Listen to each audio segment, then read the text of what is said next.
Ni apa cerita ni? Ada untuk balik ya. Apa cerita? Ha? Dah hati tu. Masih ada. Okey. Dah hati sikit lah tu yang. Mission fail. Guys, sepatah dia kata.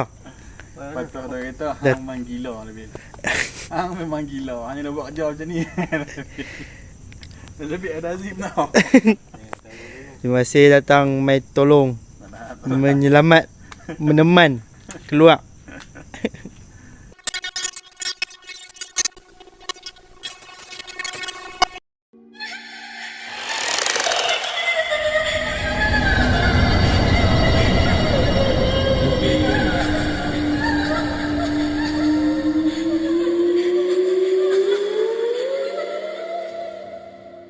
Hai, Assalamualaikum semua.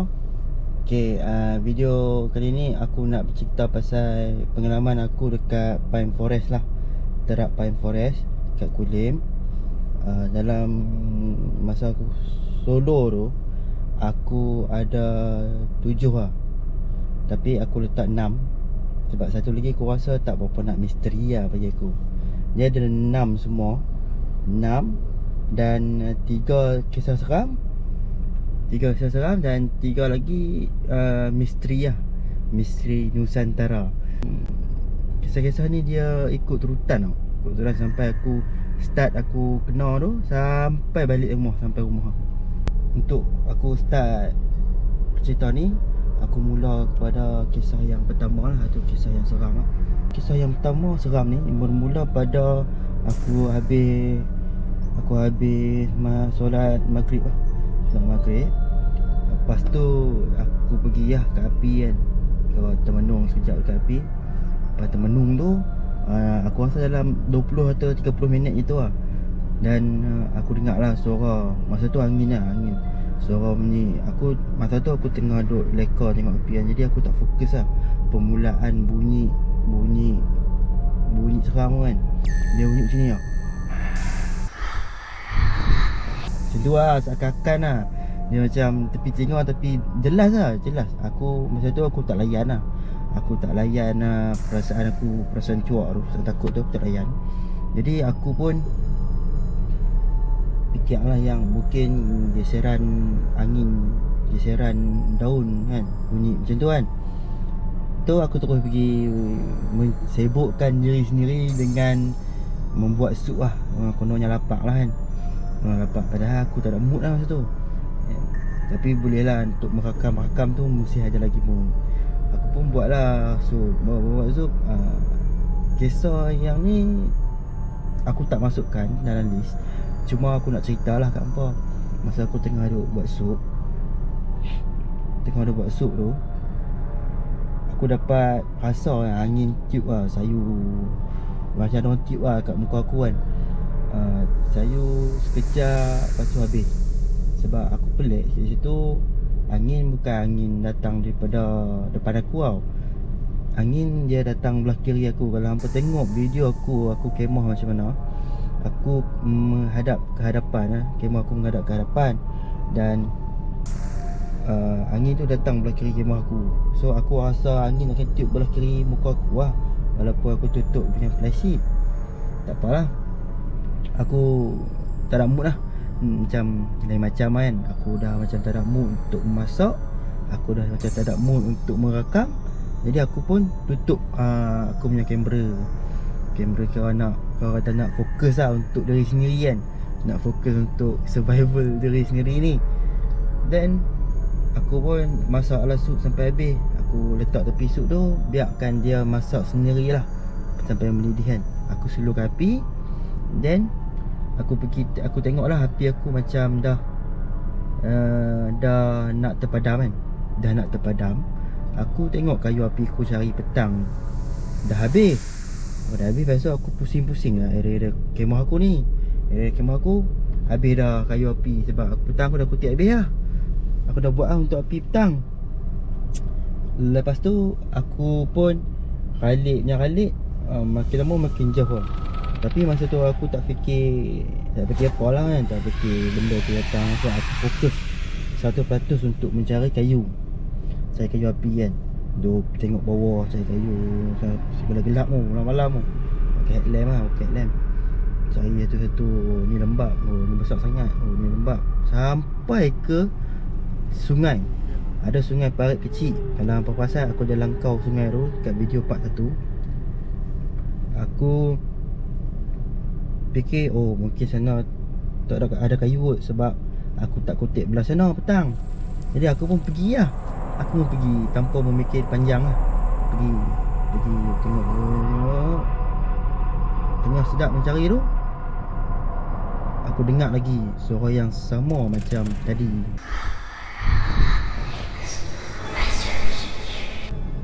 Tapi lebih jelas lah. Lebih macam dekat lah kan. Lebih jelas kan. Aku terus buang kayu api tu. Aku lari ke arah jalan laju lah. Lepas tu sampai ke gunung api, Aku toleh belakang tengok. Ish, benda apa tu kan? Suara apa tu kan? Takkan daun kan? Macam-macam soalan lah bunyi dalam fikiran ni kan. Aku fikir macam, ish, betul ke aku nak teruskan camping ni sampai ke esok pagi kan? Betul ke aku nak tidur? Sebab ni baru pukul era 8 ke 9 ni. Belum lagi waktu-waktu kemuncak 11, 12, 1, 2 kan. Kalau waktu-waktu kemuncak ni aku rasa lagi teruk kan. Aku rasa ish, macam mana nak buat Aku pusing kat gunung api tu kan. Duk tengok bawah, tengok api kan. Nak buat macam mana, Duk fikir nak terus ataupun tak kan. Tiba-tiba aku macam, aduh, tak boleh pi kan. Macam dah cuak lah. Masa tu memang dah habis cuak lah. Habis cuak kan. Aku call siapa kan, dia minta tolong kan. Aku pun teringat kat kawan baik aku ni, nama dia Acak kan. Mana Acak? Hang free tak malam ni kan? Sekian sembang. Dia kata 30 minit nak main kan. Dia setuju lah nak main. Alhamdulillah tu kan. Dia setuju nak main. Lepas tu aku pun tak apa Acak, 30 minit pun aku ada hang lah ni. Okay, aku tunggu hang. Aku masuk kemah, aku ambil sup. Aku ambil kamera aku. Masuk dalam kemah. Dan aku kunci lah. Kemah aku ada 2 zip. Satu luar, satu depan. Aku kunci dua-dua. Dan kunci lah, aku zip dua-dua kan. So aku tengok sup tu, aku ingat nak makan. Tapi aku tak lalu lah. Masa tu segala mood aku hilang. Untuk bercamping, untuk berkemah, untuk makan, semua hilang. Hanya fikir untuk selamatkan diri lah, keluar daripada hutan ni kan. Aku fikir 30 minit lama kan. Dalam kemah tu aku fikir 30 minit lama kot lah. Macam-macam lah jadi kan. Aku fikir. Aku call Acap. Acap macam ni lah. Hang nak mai, tapi hang tak tahu jalan masuk.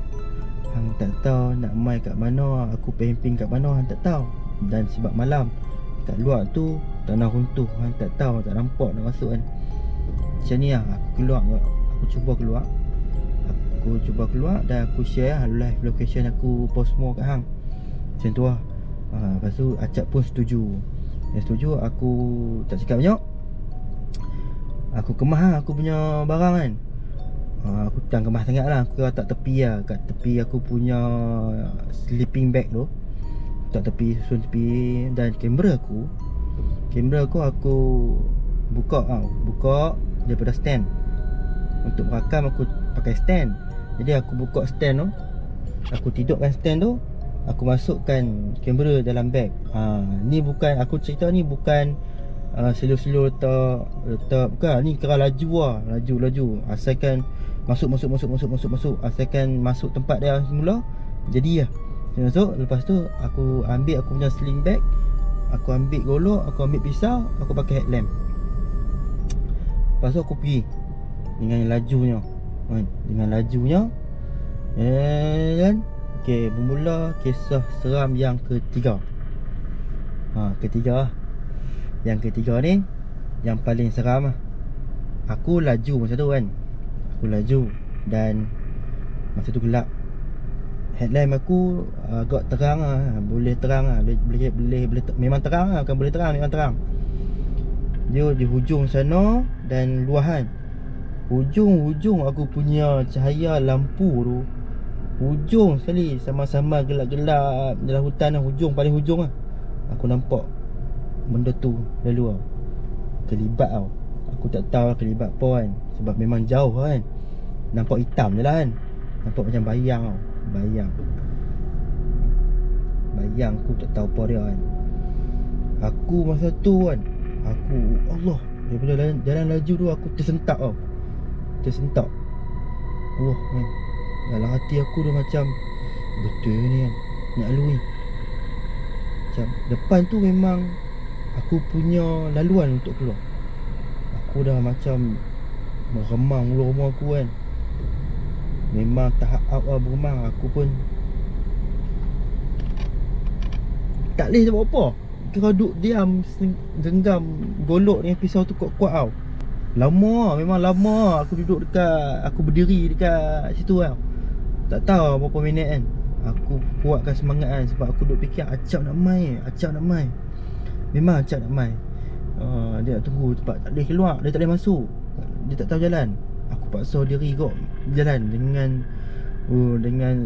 meremang bulu rumah aku ni, dengan fikir bukan berzikir. Memang aku tak tahu apa aku zikir, doa aku tak tahu. Dan tempat yang aku nampak tu, paling aku rasa macam ada perhati je dari belakang, lambai-lambai. Tak tahu lah, aku tambah lah. Itu aku tambah. Tak tahu, aku rasa macam ada perhati lah kat belakang kan. Aku pun jalan lah sampai ke kereta. Alhamdulillah selamat. Aku tak tahu lah selamat lah. Yang penting aku selamat. Dan aku pergi ke kedai yang berdekatan lah, sambil tunggu acap. Macam apa tengok dalam video lah. Tunggu acap. Dia sampai, dia bertanya apa cerita ni. Sampai dengan kawan dia, nama dia Hazim. Kira 2 orang lah. Dia bawa aku, Acap dengan Hazim. Kira 2 orang campur dengan Acap. Tanya apa cerita ni. Hazim pun tanya kenapa weh, ada apa weh. Aku tak cerita detail lah kan. Aku pun cerita aku ni tak sedar hati lah, macam tu lah. Barang aku tinggal semua. Kami pun bincang lagi situ, sama ada nak ambil barang semua buat keluar ataupun ambil kamera saja. Sebab kamera mahal kan. Aku bincang-bincang, kami setuju untuk ambil kamera saja. Aku pun okey, tak apa, tak salah. Dia pun bawa lah lampu seorang 2. Aku ada lampu kedua, golok aku semua tu. Sampai pergi masuk dalam tu tak ada masalah. Sebab kami macam jalan sembang santai-santai lah. Jalan santai, sembang pasal kehidupan masing-masing, sembang pasal hal masing-masing kan, logo masing-masing. So jadi macam lupa seketika. Sambil jalan sampai ke kemah tu, alhamdulillah tak ada apa, tak terpusik. Dan sampai kemah tu kami bincang sama ada nak ambil kamera macam mana.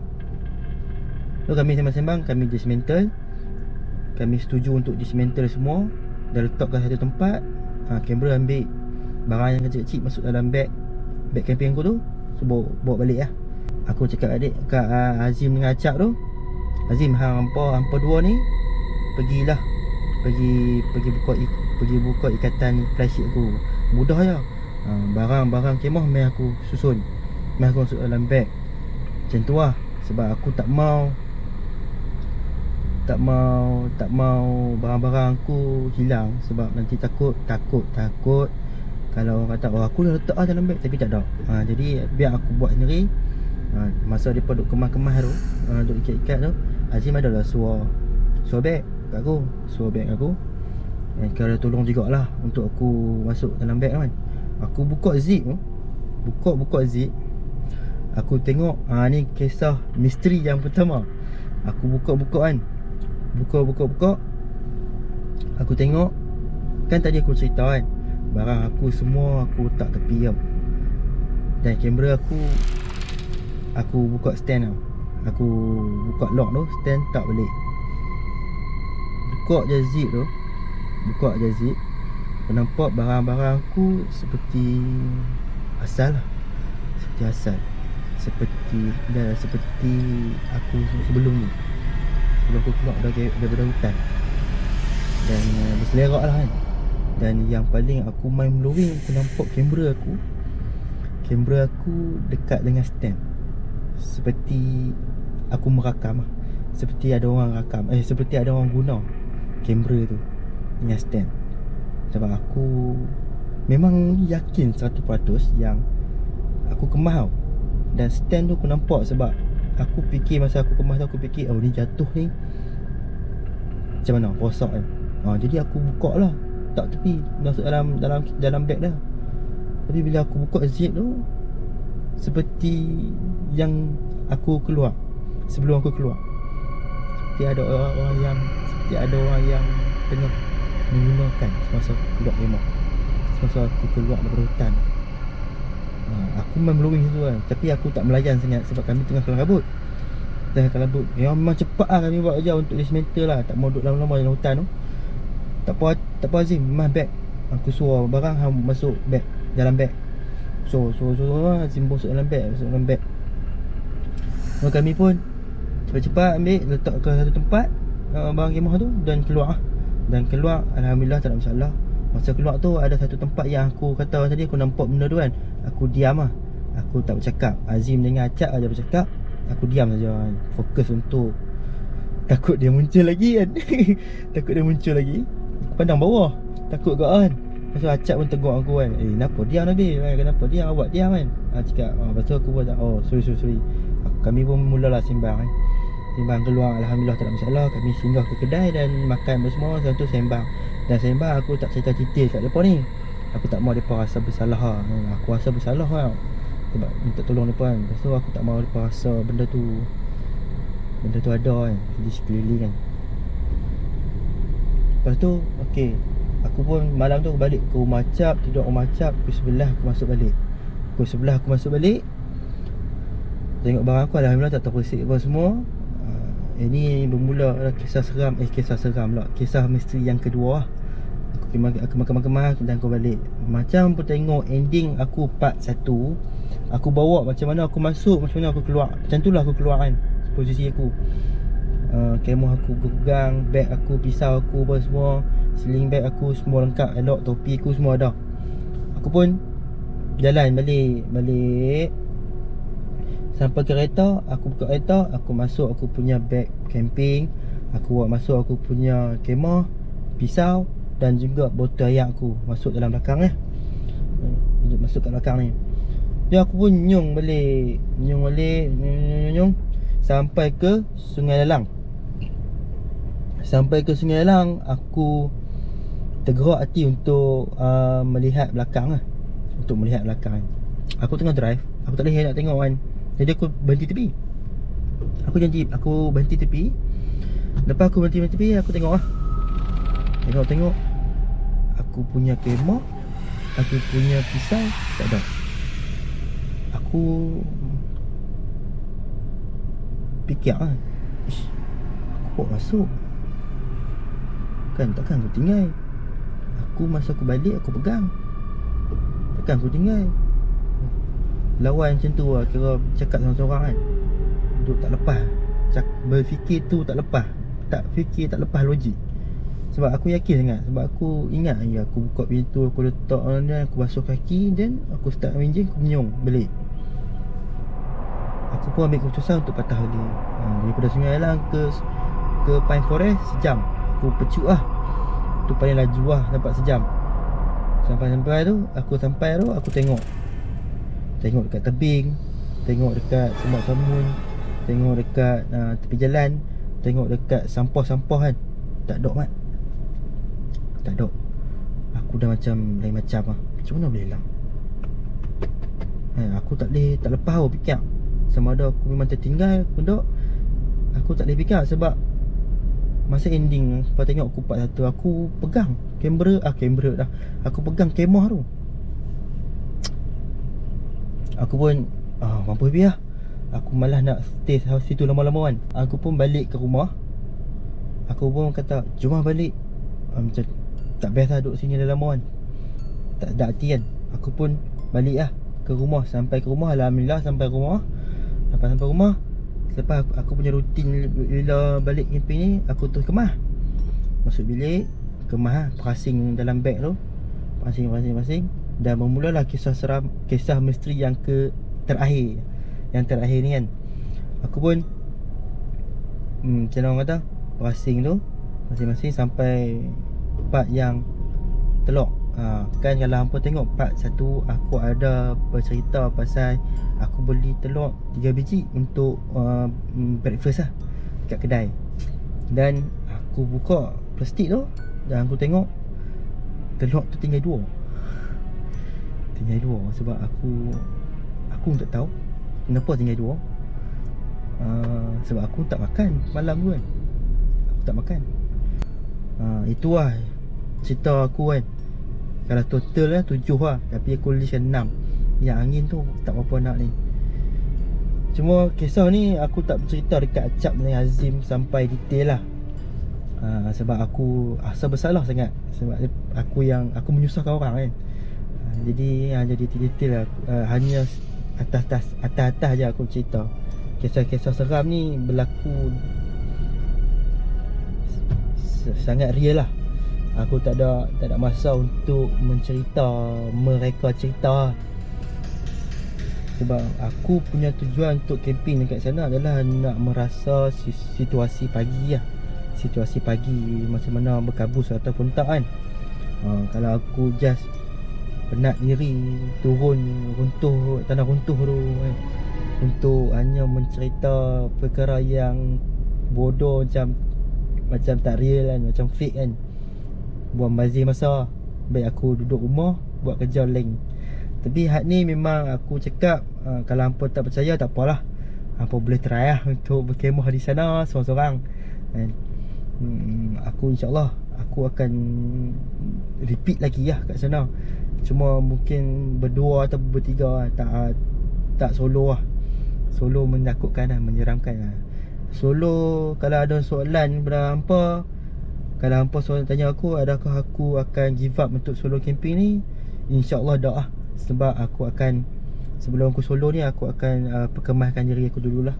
Kira lengkapkan diri aku dengan ilmu yang sepatutnya lah. Dan kembali untuk buat solo lah. Dan untuk sementara ni mungkin aku akan berkawan lah dengan kawan bercamping bersama. Itulah guys. Tak apa nak seram sangat, tapi bagi orang yang melalui ni sangat-sangat menyeramkan. Orang first time ni sangat-sangat menyeramkan. Guys, okay, itu saja. Aku pun ada kerja lain nak buat. Assalamualaikum.